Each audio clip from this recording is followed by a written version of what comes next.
Amin. Silakan duduk. Bapak Ibu Saudara, Shalom. Puji Tuhan, hari ini kita boleh beribadah, memuji, memuliakan Tuhan. Baik, hari ini kita akan belajar mengatasi overthinking. Mazmur pasal yang ke-55, ayat yang pertama sampai ayat yang ke-24. Mazmur pasal 55 ayat yang pertama sampai ayat yang ke-24. Kita baca bergantian Bapak Ibu. Saya ayat yang pertama, jemaat nanti ayat yang kedua. Mazmur pasal yang ke-55 ayat yang pertama.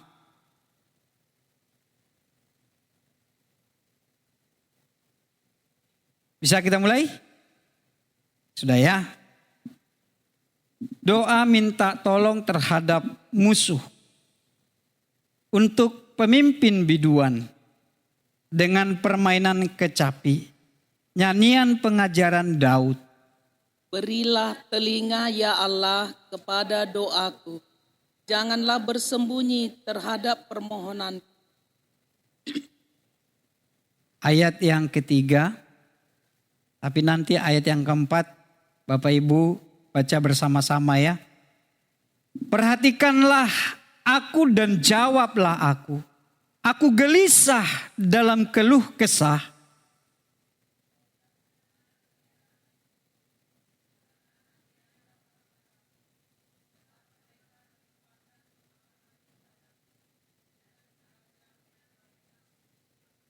Lima, jantungku berdebar-debar, kengerian maut telah menimpa aku.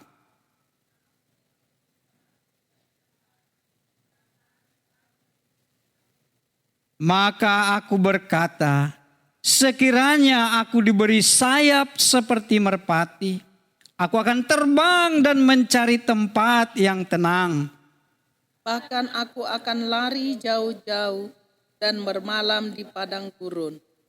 Aku akan segera mencari tempat perlindungan terhadap angin ribut dan badai. Bingungkanlah mereka, kacaukanlah percakapan mereka ya Tuhan, sebab aku melihat kekerasan dan perbantahan dalam kota. Siang malam mereka mengelilingi kota itu di atas tembok-temboknya. Kelaliman dan bencana merajalela. Penghancuran ada di tengah-tengahnya. Di tanah lapangnya tidak habis-habisnya ada penindasan dan tipu. Sekiranya musuh yang mencela aku masih dapat menanggungnya. Kalau pembenciku yang membesarkan diri terhadap aku masih dapat menyembunyikan diri terhadap dia. Tetapi engkau orang yang dekat dengan aku, temanku dan orang kepercayaan. Betapa indahnya kita yang dulu bersahabat, masuk rumah Allah di tengah keramaian. Biarlah mereka turun hidup-hidup ke dalam dunia orang mati, sebab kejahatan ada di kediaman mereka, ya dalam batin mereka. Tetapi aku hendak berseru kepada Allah dan Tuhan akan menyelamatkan aku. Di waktu petang, pagi dan tengah hari, aku cemas dan menangis, dan ia mendengar suaraku. 19. Ia membebaskan aku dengan aman dari serangan terhadap aku. Sebab berduyun-duyun mereka melawan aku. Allah akan mendengar dan merendahkan mereka. Dia yang bersemayam sejak purbakala. Karena mereka tidak berubah dan mereka tidak takut akan Allah. Teman itu mengancungkan tangannya terhadap mereka yang hidup damai dengan dia dan melanggar janjinya. Mulutku lebih licin dari mentega, tetapi ia berniat menyerang. Perkataannya lembut dan ringan, tetapi semuanya adalah pedang terhunus. Serahkanlah kekhawatiranmu kepada Tuhan, maka Ia akan memelihara engkau. Dia tidak membiarkan orang benar goyah. Tetapi Engkau ya Allah, mereka akan menjerumuskan mereka ke lubang sumur yang dalam. Orang penumpah darah dan penipu tidak akan mencapai setengah umurnya. Tetapi aku ini percaya kepadamu. Amin. Puji Tuhan, saudara terkasih di dalam Tuhan.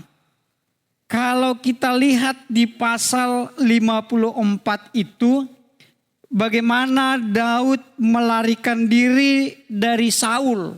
Dikejar-kejar oleh Saul karena Saul ingin membinasakannya. Lalu di pasal yang ke-55 ini doa minta tolong terhadap musuh. Ya. Selama hidupnya Daud ini banyak kali dia menghadapi serangan-serangan dari orang-orang sekitarnya, saudara. Bahkan sebelum dia naik tahta sebagai raja, dia sudah dikejar-kejar oleh Saul. Bahkan setelah dia menjadi raja, bukan hanya serangan, masalah dari kerajaan yang lain muncul. Nah, kali ini di pasal 55 ini, saudara, dari dalam kerajaannya datang untuk menggulingkan Daud dari tahtanya. Ini yang menjadi pergumulan dia hebat, saudara. Makanya dikatakan tadi bahwa sekiranya musuh yang mencela aku, bangsa-bangsa lain, kerajaan-kerajaan lain yang menyerang aku masih bisa hadapi. Kalau pembenci-pembenci yang datang untuk menjatuhkan aku. Tapi kali ini adalah dikatakan. Ternyata anaknya saudara Absalom itu mencoba mengambil alih kerajaan. Dia mengambil alih perhatian masyarakat itu, rakyatnya, supaya mereka bisa mendukung dia untuk menjadi raja. Lalu ada seorang penasihat Raja Daud namanya Ahitofel. Dia mendukung Absalom untuk menjatuhkan Daud. Bahkan dia memberikan nasihat kepada Absalom supaya mengejar Daud dan pasukannya lalu membinasakannya. Tapi Daud menyuruh penasihatnya juga untuk masuk di dalam kelompoknya Absalom untuk bisa menggagalkan nasihat daripada Ahitofel itu. Sehingga tidak terjadi hal tersebut. Makanya dikatakan Daud, tetapi engkau orang yang setara dengan aku, temanku dan orang kepercayaanku. Pergumulan inilah yang bergejolak di dalam diri Daud, saudara. Begitu ditiup sangkakala dan diserukan bahwa Absalom naik menjadi raja. Yang Daud lakukan, dia katakan kepada pasukannya dan orang-orangnya, ayo kita pergi melarikan diri dari kejaran Absalom. Baru kali itu Raja Daud takut menghadapi musuhnya, saudara. Bahkan para panglima tentaranya Daud itu, mereka ingin tetap tinggal dan menghadapi Absalom. Tetapi mereka tunduk pada perintah Daud. Kami ikut saja apa maunya Raja Daud, mereka sampaikan. Pergumulan inilah orang buah hatinya, anak kesayangannya, orang-orang kepercayaannya, itu yang datang untuk menjatuhkan dia. Nah, jemaat yang terkasih di dalam Tuhan, kalau saja hal ini terjadi pada diri kita, masalah seperti ini terjadi dalam keluarga kita, bagaimana respon kita dalam menghadapi ini? Masalah dalam keluarga, saudara. Kalau seseorang menghadapi hal ini, jika dia tidak bisa memanage pikirannya, maka orang-orang seperti inilah nanti yang bisa stres dalam menghadapi keluarga. Kalau kita tadi bicara tentang mengatasi overthinking. Overthinking itu adalah pikiran yang berputar tanpa henti, yang selalu memikirkan masa lalunya, apa yang sudah terjadi, lalu memikirkan masa sekarang, atau memikirkan masa depan, atau masalah-masalah yang belum tentu terjadi. Jadi ini adalah kondisi ketika seseorang memikirkan suatu hal secara berlebihan dan lebih condong kepada hal-hal negatif. Sampai sekarang kami masih menghadapi hal ini. Kita punya ponakan sampai sekarang masih selalu diserang oleh pikiran-pikiran negatif. Ya. Jadi nanti bisa dia lihat jam 7 umpamanya di sini. Lalu entah ada yang WA dia kebetulan nomornya belakangnya nomor 7, bisa dihubung-hubungkan saudara sama dia. Lalu dia menjadi takut dengan hal-hal seperti ini. Dia bilang ini bukan suatu kebetulan. Gitu. Kita juga jadi capek ngurusinnya. Kita harus dengarkan alur ceritanya saudara. Bisa secara sistematis loh dia ceritakan, dihubungkan dari satu peristiwa ke peristiwa yang lain, terus dihubungkan. Akibatnya dia katakan mamahnya akan diserang orang, hartanya akan diambil, gitu. Capek kita menghadapi. Sudah dibawa ke psikologi, ya kan? Sudah terapi. Nah, bahayanya orang-orang yang overthinking ini kesehatan mentalnya bisa terganggu, saudara. Stres, rasa cemas yang berlebihan, bahkan bisa depresi. Pikiran dipenuhi dengan kata-kata andai-andai. Banyak berandai-andai. Kekhawatiran yang tidak pernah selesai. Itu bahaya daripada overthinking. Lalu kehidupan rohani bisa semakin melemah. Fokusnya lebih banyak kepada masalah dibandingkan kepada Tuhan. Akibatnya dia sulit berdoa. Karena hati tetap gelisah, saudara. Makanya Paulus katakan, jadilah tenang, kuasailah dirimu supaya engkau dapat berdoa.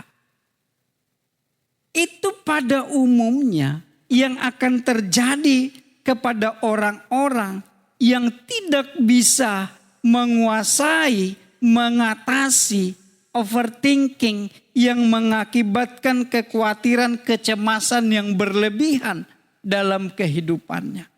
Lalu kita belajar dari Daud, saudara, bagaimana Daud bisa mengatasi hal tersebut.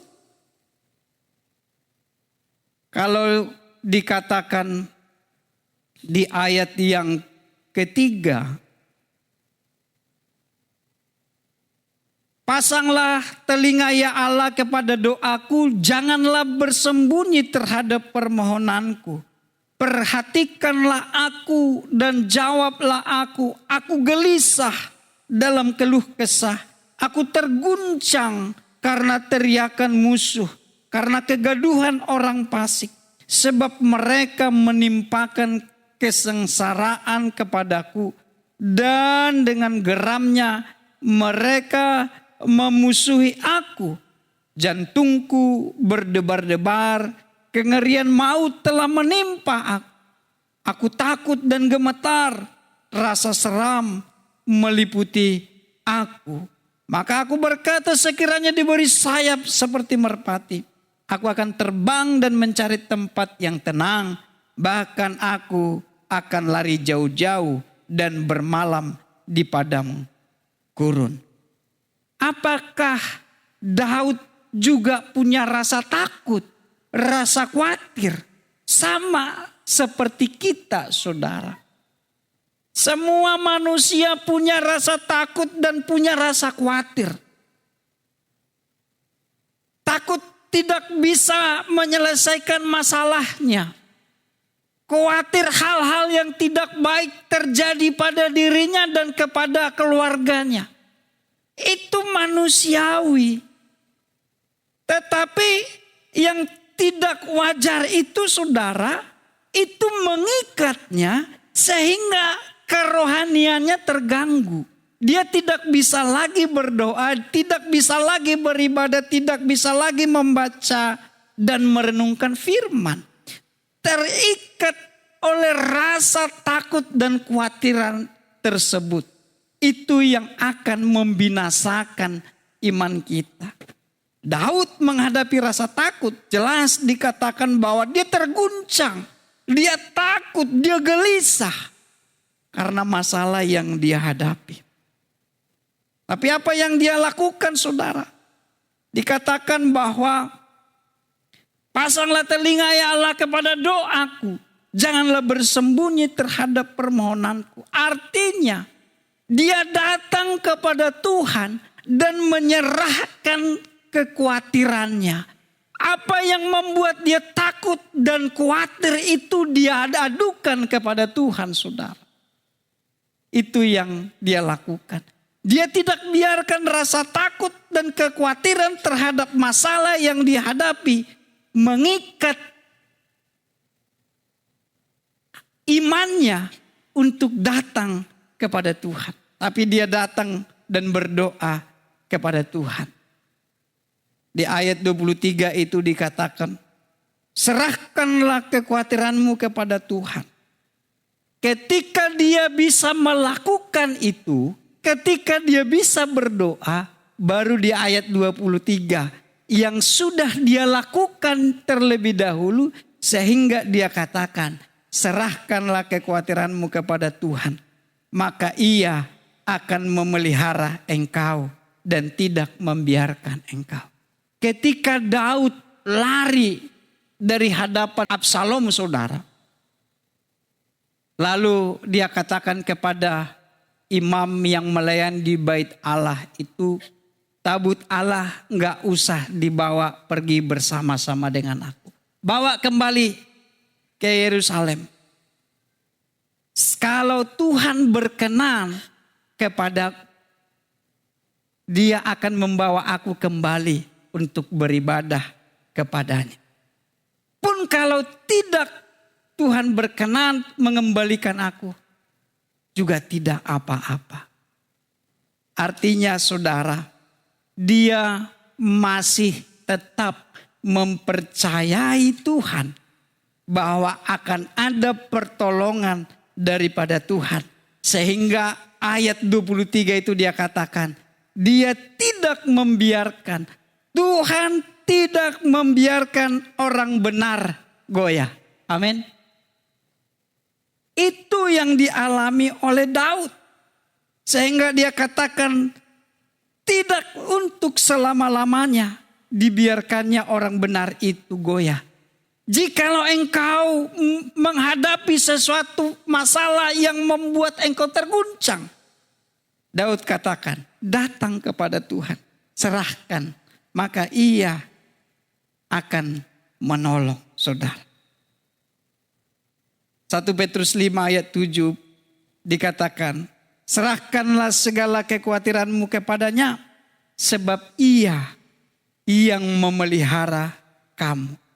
Artinya bahwa Tuhan sanggup memelihara lebih dari apa yang bisa kita pikirkan, saudara. Dia tidak hanya tahu masalah kita, tapi Tuhan juga menjamin pemeliharaannya bagi kita jika kita tetap berpegang teguh kepada janjinya. Mau berpegang teguh pada janji Tuhan. Amin. Maka engkau akan melihat pertolongan Tuhan dikala kita diperhadapkan dengan berbagai cobaan, permasalahan dalam kehidupan kita, saudara. Menyerahkan kekhawatiran itu merupakan tindakan iman. Iman yang aktif, bukan iman yang pasif. Iman bukan menyerah, tetapi percaya bahwa Tuhan sanggup bekerja. Kalau kita lihat di dalam Filipi 6 ayat Filipi 4 ayat 6 sampai 7 dikatakan begini. Janganlah hendaknya kamu khawatir tentang apapun juga, tetapi nyatakanlah dalam segala hal keinginanmu kepada Allah dalam doa dan permohonan dan ucapan syukur. Damai sejahtera Allah yang melampaui segala akal akan memelihara hati dan pikiranmu dalam Kristus Yesus. Ya kan? Jadi itu yang Daud lakukan. Dia datang kepada Tuhan, menyerahkan kecemasannya, menyerahkan ketakutannya.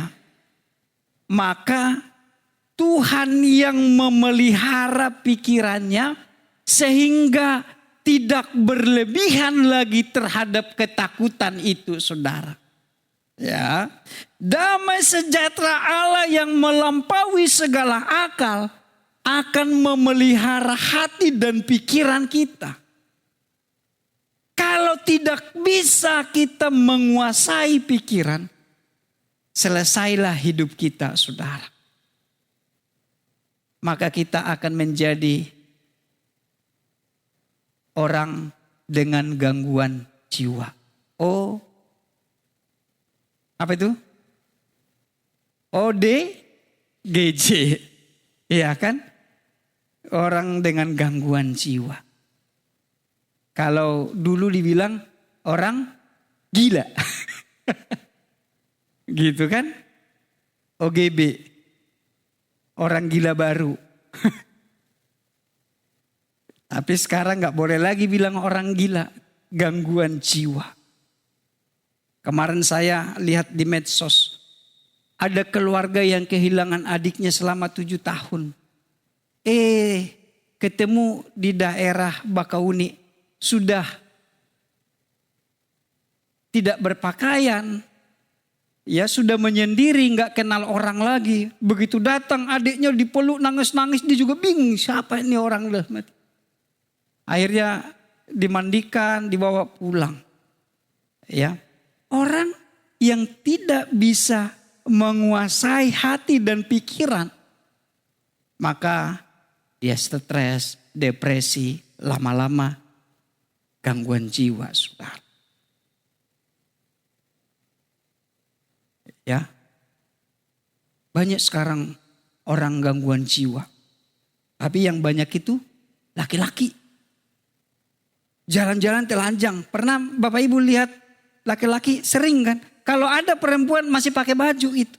Tapi kalau laki-laki dan lebih banyak orang gangguan jiwa itu laki-laki. Kemarin ada ditangkap tuh seorang pemuda. Kenapa ditangkap? Orang gila dibunuhin sama dia. Kenapa diwawancarai polisi? Kenapa kamu bunuh orang gila gangguan jiwa? Terlalu banyak orang gila di jalan kata dia. Dibunuhin sama dia. Gila juga dia berarti. Iya kan?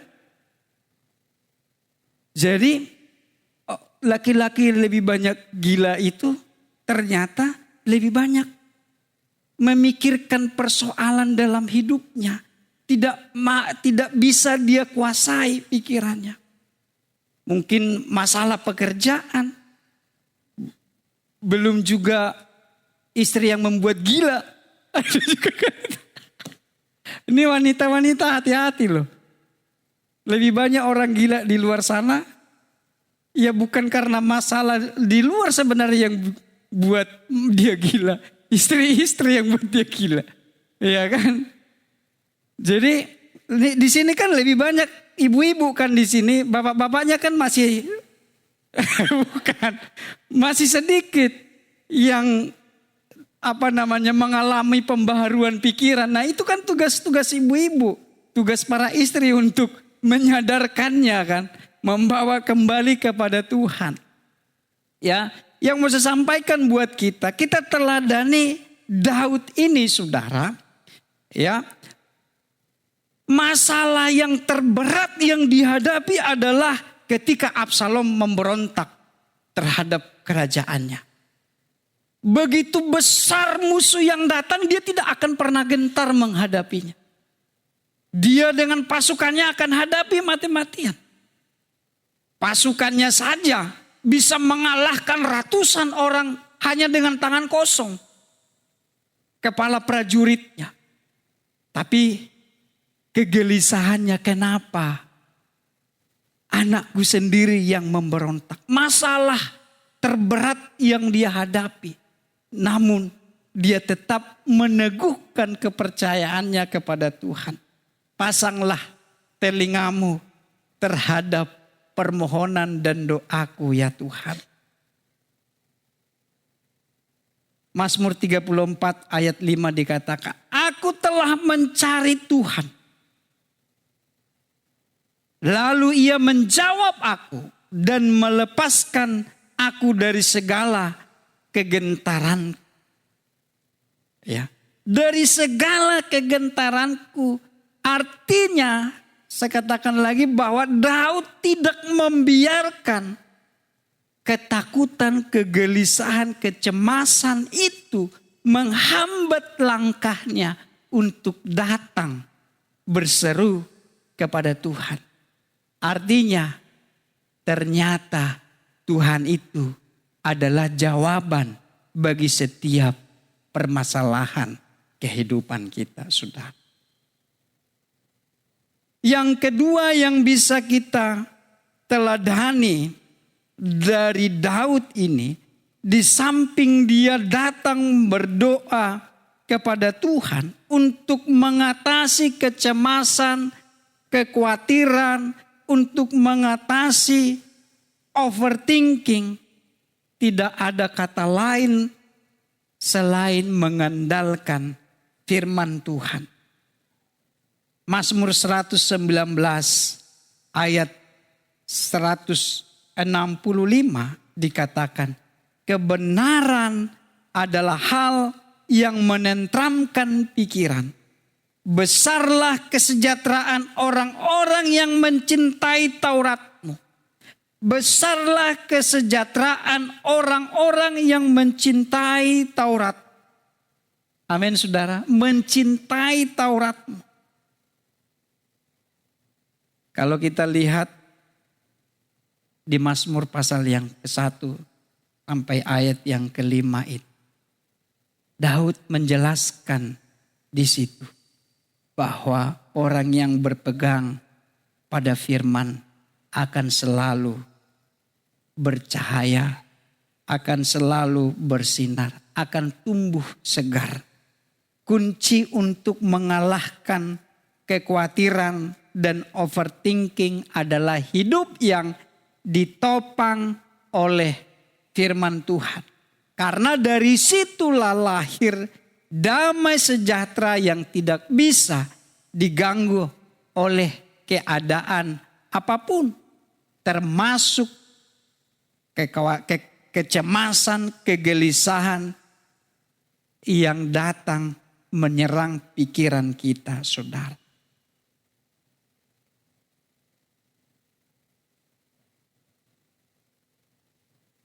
Orang yang kesukaannya ialah Taurat Tuhan yang merenungkan Taurat itu siang dan malam.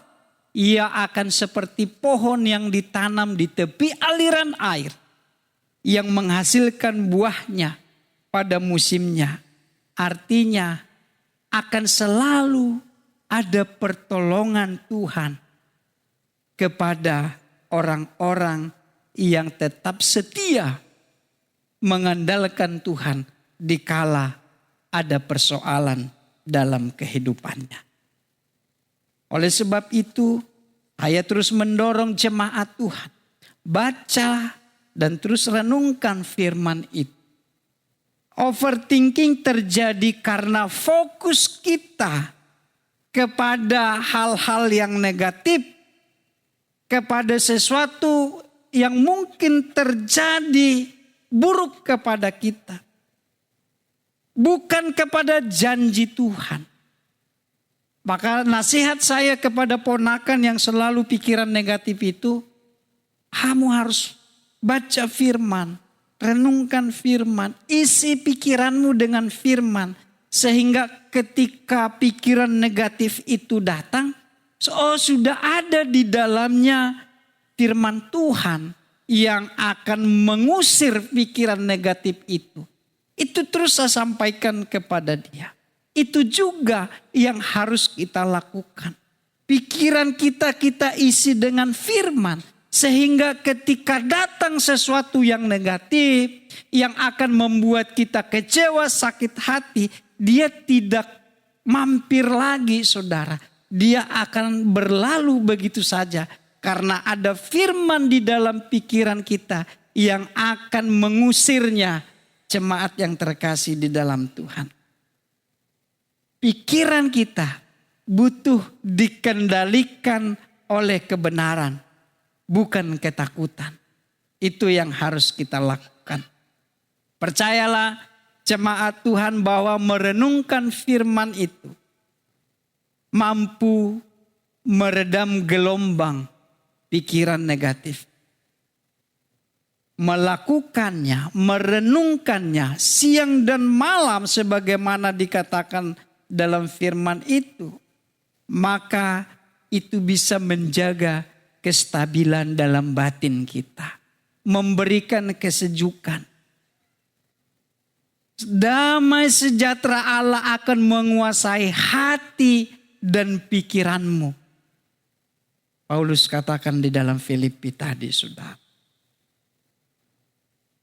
Mengandalkan firman berarti kita harus merenungkan firman itu setiap hari.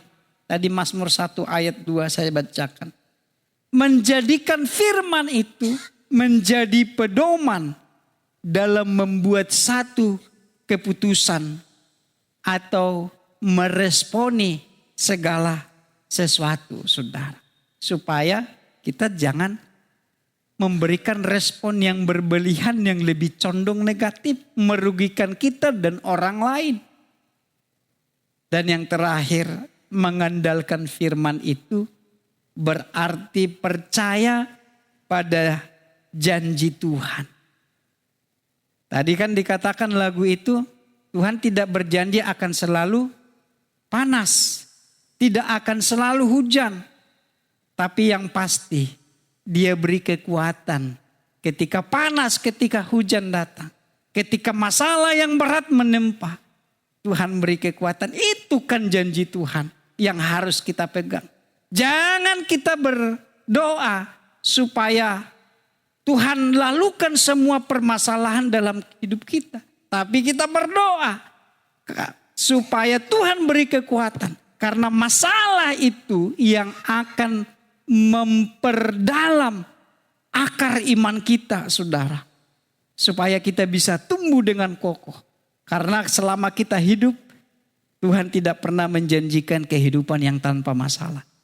Tapi ketika masalah itu datang, kita bisa menyambutnya dengan penuh harapan kepada Tuhan. Amin, saudara. Daud menguatkan imannya. Di ayat yang ke-17 dikatakan, tetapi aku berseru kepada Allah dan Tuhan akan menyelamatkan aku. Daud tetap dia berseru kepada Tuhan bahwa dia beriman keselamatan datangnya daripada Tuhan. Apa yang sudah dialami, peristiwa demi peristiwa, pertolongan demi pertolongan yang Tuhan lakukan dalam kehidupan Daud, itu terus dia kenang dan menguatkan imannya. Bukan masalahnya yang direnungkan, diingat-ingat, tapi pertolongan Tuhan yang akan menguatkan, menumbuhkan imannya, saudara. Jadi kalau masalah ada, orang menyakiti kita, mengecewakan kita, jangan itu yang kita renungkan. Tapi masih banyak pertolongan Tuhan dalam hidup kita yang bisa kita ingat, sehingga kita bisa bersyukur kepada Tuhan masih diberi kemampuan untuk melewati semua itu. Overthinking melemahkan iman karena memusatkan pada kemungkinan yang buruk terjadi bukan kepada Tuhan. Pikiran kita ini bisa menjadi musuh iman kita jika kita tidak arahkan sesuai dengan firman Tuhan. Sekali lagi bahwa pikiran kita bisa menjadi musuh kita, saudara. Makanya Martin Luther pernah bilang, kita tidak bisa melarang burung terbang dari atas kepala kita. Tapi kita bisa larang dia kalau hinggap, membuat sarang, bertelur, berkotoran di atas kepala kita. Itu bisa kita lakukan. Pikiran kita bisa menjadi musuh jikalau kita tidak memiliki kekuatan Allah untuk mengaturnya. Kekuatan Allah itu datang dari persekutuan kita dengan Tuhan dan dari firman yang kita baca dan renungkan, saudara. Daud percaya bahwa jalan keluar dari kegelisahan adalah datang kepada Tuhan di dalam doa dan permohonannya. Bukan merenungkan, memendam masalahnya sendiri. Dia serahkan kepada Tuhan. Dia jujur mengungkapkan rasa takut, gemetar, kegelisahan yang ada dalam dirinya. Bahkan dia katakan dia ingin lari, terbang seperti merpati, pergi ke padang guru. Dia ungkapkan kepada Tuhan. Tapi pada akhirnya dia katakan,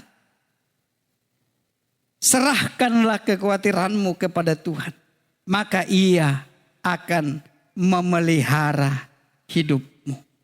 Iman Daud bukan fasik. Ia tekun berdoa siang dan malam dan yakin bahwa Tuhan akan bertindak menolongnya, saudara. Jemaat yang dikasihi Tuhan. Iman itu bukan berarti tidak takut, tetapi tetap berdoa meski hati gemetar, ada ketakutan, berserah kepada Tuhan. Iman bukan berarti bebas dari pengkhianatan, sakit hati, tapi lebih memilih menyerahkan luka hati kepada Tuhan. Iman berarti percaya Tuhan setia memelihara, sehingga kita tidak perlu tenggelam dalam overthinking dan dalam kekhawatiran. Iman bertumbuh ketika kita memilih percaya di tengah ketidakpastian. Bapak, Ibu, Saudara terkasih di dalam Tuhan. Terus kita belajar untuk percaya kepada janji Tuhan. Dan terus menyerahkan persoalan, permasalahan yang kita hadapi kepada Tuhan. Dan minta kekuatan dari Tuhan untuk kita bisa menghadapinya. Percaya bagaimana janji Tuhan dikatakan bahwa Dia tidak akan membiarkan orang benar itu goyah. Pastikan kebenaran itu ada dalam diri kita, sehingga dikala kita diuji melalui persoalan permasalahan, kita tidak tumbang, kita tidak jatuh, tapi kita tetap berdiri dan berpegang kepada janji Tuhan. Kiranya firman ini menguatkan kita untuk tetap percaya kepada Tuhan. Tuhan Yesus memberkati, kita berdoa.